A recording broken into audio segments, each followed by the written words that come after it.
ஒரு அழகான காட்டில் ஏஞ்சலினாங்கிற குருவி கூடு கட்டி அதோட குடும்பத்தோடு சந்தோஷமாக வாழ்ந்து வந்துச்சு. ஒரு நாள் ஏஞ்சலினா கூட்டில் இருக்கிற முட்டையை எடுக்கிறதுக்கு கழுகு வந்துச்சு.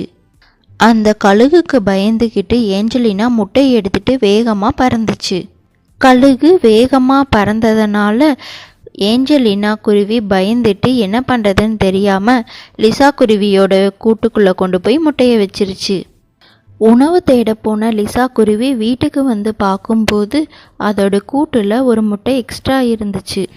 சாரி, தூங்காத, எழுந்துரு, நம்ம கூட்டில் ஒரு முட்டை எக்ஸ்ட்ரா இருக்கு, அது எப்படின்னு சொல்லி கேட்டுச்சு. எனக்கு எதுவும் தெரியாது லிசா, நான் தூங்கிட்டு தான் இருந்தேன், இப்போதான் நீ வந்ததும் எழுந்திருக்கேன்னு சொல்லுச்சு. லிசா குருவியும் சாரி குருவியும் சண்டை போட்டுக்கிட்டு இருக்கும்போது அந்த முட்டையிலிருந்து குருவி வெளியே வந்துச்சு. அந்த முட்டையிலிருந்து வெளியே வந்த குருவி பார்க்குறக்கே ரொம்ப அழகாக வித்தியாசமாக இருந்துச்சு. அந்த கூட்டிலேருந்து வந்த குருவி, அம்மா எனக்கு பசிக்குதுன்னு சொல்லுச்சு. இந்த குருவியை கொண்டு போய் எங்கேயாவது தூக்கி போட்டுரு, கழுகும் நிறைய சாப்பிட்டு போகட்டும். இந்த குருவினால தான் என் தூக்கமே போயிடுச்சு. பார்க்க பாவமாக இருக்குது, இந்த குருவி நம்ம கூடயே இருக்கட்டும் சாரி, கொஞ்ச நாளைக்கு. அவங்க அம்மா வந்ததும் நான் அனுப்பி விட்டுறேன்னு சொல்லுச்சு. சாரி, இந்த குருவிக்கு கீரான்னு பேர் வைக்கட்டுமா? நீ என்னமோ பண்ணிக்கோ, நீ பண்ணுறது எனக்கு சுத்தமாக பிடிக்கல. நான் வேற எங்கேயாவது போய் ஓய்வு எடுத்துட்டு கொஞ்ச நேரம் கழிச்சு வரேன்னு போயிடுச்சு. கீரா குருவி இவங்க 2 பேரும் என்ன பேசுகிறாங்கன்னு தெரியாமையே உட்காந்துருந்துச்சு. கீரா, நீ வருத்தப்படாத, சாரி இப்படி தான் கொஞ்ச நேரத்தில் பேசினதை மறந்து உணவெல்லாம் எடுத்துகிட்டு வரோம். கொஞ்ச நாள் கழித்து லிசா குருவி கூட்டில் இருந்த முட்டைகள்லாம் உடஞ்சி குருவிகளாக வெளியே வர ஆரம்பிச்சுது. லிசா உணவெடுக்க போகும்போதெல்லாம் கீரா குருவி ரேடா குருவியை பார்த்துக்கும். கொஞ்ச நாள் கழித்து ரேடாவும் கீராவும் மற்ற குருவிகளோட விளையாட போனாங்க. கீரா குருவிக்கு மற்ற குருவிகளை மாதிரி பறக்க தெரியாது, பாடவும் தெரியாது. அதனாலேயே அந்த குருவியை யாருமே விளையாட்டுக்கு சேர்த்திக்க மாட்டாங்க. ரேடா குருவி மற்ற குருவிகள்கிட்ட கீராவையும் விளையாட்டுக்கு சேர்த்திக்கலான்னு சொல்லிச்சு. இந்த குருவிக்கு எந்த திறமையும் இல்லை, எப்படி நம்ம விளையாட்டுக்கு சேர்த்திக்கிறதுன்னு கேட்டுச்சு. கீரா குருவி அழுதுகிட்டே ரேடா குருவியை கூட்டிக்கிட்டு வீட்டுக்கு போயிடுச்சு. வீட்டுக்கு போய் லிசா குருவிகிட்ட நடந்ததை ரேடா குருவி சொல்லுச்சு. கீரா, ஏன் அழுகிற? உனக்கு திறமை இல்லைன்னு யார் சொன்னாங்க? நீ பார்க்குறக்கு ரொம்ப அழகாக இருக்க, நீ தான் ஏஞ்சல் குருவி, உனக்கு மேஜிக் பண்ணுற திறமை இருக்குது. உன்னை கேலி பண்ணவங்க முன்னாடி இந்த மேஜிக் பென்சிலை எடுத்துகிட்டு போய் உன்னோட திறமையை காட்டுன்னு சொல்லுச்சு. கீரா குருவியும் மேஜிக் பென்சிலை எடுத்துகிட்டு போய் அதுக்கு தெரிஞ்ச மேஜிக்கெல்லாம் அந்த குருவிகள்கிட்ட செஞ்சு காமிச்சிது. எல்லா குருவிகளும் அந்த மேஜிக்கை பார்த்துட்டு இது கீரா குருவி இல்லை, மேஜிக் குருவின்னு சொல்லி எல்லாரும் கிண்டல் பண்ணாங்க. இந்த குருவிக்கு பாடவும் தெரியாது, பறக்கவும் தெரியாது, இது மேஜிக் பென்சிலை வச்சுக்கிட்டு மேஜிக் குருவின்னு பொய் சொல்லுதுன்னு சொல்லி பென்சிலை வாங்கி தூக்கி வீசிடுச்சு. கீரா குருவி அழுதுகிட்டே வீட்டுக்கு போய் லிசா குருவிக்கிட்ட எல்லாத்தையும் சொல்லுச்சு. கீரா குருவி, எனக்கு இந்த காட்டில் இருக்கவே பிடிக்கல, ரொம்ப அசிங்கமாக இருக்குது, எல்லாரும் என்னை கேலி பண்ணுறாங்க, நான் வேற எங்கேயாவது போகிறேன்னு சொல்லி அழுதுச்சு. நீ உன் அம்மா கூட இருந்திருந்தேன்னா உனக்கு எல்லா மேஜிக்கும் சொல்லி கொடுத்துருப்பாங்க. நீ மற்ற குருவிகளை விட ரொம்ப அபூர்வமான குருவி. உங்களை மாதிரி இருக்கிற குருவிகள்கிட்ட இருக்கிற திறமையை வச்சு எவ்வளவோ சாதிக்கலாம். உங்களை மாதிரி ஏஞ்சல் குருவிக்கு தான் இந்த காட்டையே ஆளக்கூடிய திறமையும் இருக்குது. நீ எங்கள் கூட இருந்தங்கேட்டி உன்னோட திறமை வெளியே வராமையே போயிடுச்சுன்னு சொல்லுச்சு. அதை கேட்ட கீரா குருவி, நான் எங்கள் அம்மாவை பார்க்கணும், எங்கள் அம்மா கிட்ட என்னோட திறமைகளை கேட்டு தெரிஞ்சுக்கணும்னு கேட்டுச்சு. உங்கள் அம்மா எந்த காட்டில் இருக்காங்கன்னு எனக்கு தெரியாதுன்னு லிசா குருவி சொல்லுச்சு. அதை கேட்ட கீரா குருவி, நானே போய் எங்கள் அம்மாவை கண்டுபிடிச்சிக்கிறேன்னு சொல்லி கிளம்பிச்சு. உனக்கு தான் பறக்க தெரியாதே, சரி நீயும் நானும் சேர்ந்து போகலான்னு சொல்லி ரேடா குருவி கீரா குருவியை கூட்டிகிட்டு அவங்க அம்மாவை தேடுறதுக்கு கிளம்பிடுச்சு. கீரா குருவிக்கு ரொம்ப பசிச்சுது. ரேடா, இங்கே ஏதாவது பழங்கள் கிடைக்குமான்னு பாரு, எனக்கு ரொம்ப பசிக்குதுன்னு சொல்லுச்சு. கீரா, இப்போ வரைக்கும் நான் எந்த பழங்களையுமே பார்க்கல, இனி உனக்காக ஏதாவது பழங்கள் கிடைக்குதான்னு நான் பார்த்துக்கிட்டே போகிறேன். கொஞ்ச தூரம் போனதும் ரேடா குருவி ஒரு மாமரத்தை பார்த்துச்சு. கீரா, இங்கே நிறைய மாம்பழம் இருக்குது, நம்ம சாப்பிட்டு ஓய்வு எடுத்துட்டு போகலான்னு சொல்லுச்சு. லிசா குருவி ரொம்ப வருத்தமாக அதோட கூட்டில் உட்காந்துக்கிட்டு இருந்துச்சு. லிசா ரேடாவும் கீராவும் ரொம்ப தூரம் போயிருக்காங்கன்னு வருத்தப்படுறியான்னு கேட்டுச்சு.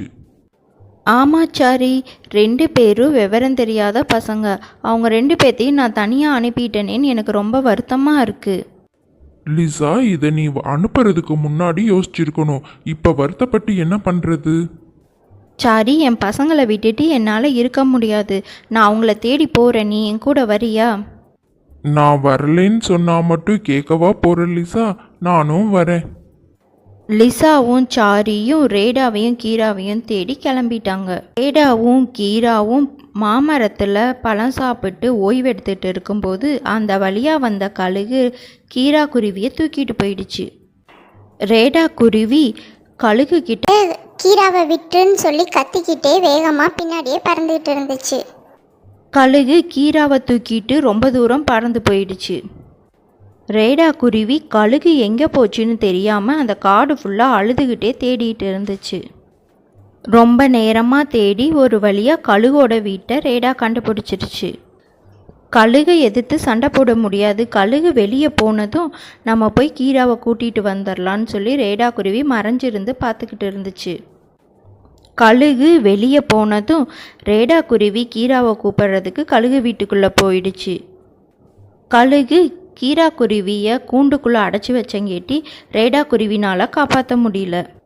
ரொம்ப நேரமாக அந்த கூண்டுக்குள்ளே இருந்து வெளியே கொண்டு வர முயற்சி பண்ணுச்சு. ஆனால் அந்த ரேடா குருவினால் கீராவை காப்பாற்ற முடியல. நான் போய் வேறு யாராவது உதவிக்கு இருக்காங்களான்னு பார்த்துட்டு வரேன்னு சொல்லி ரேடா வெளியே வந்துடுச்சு.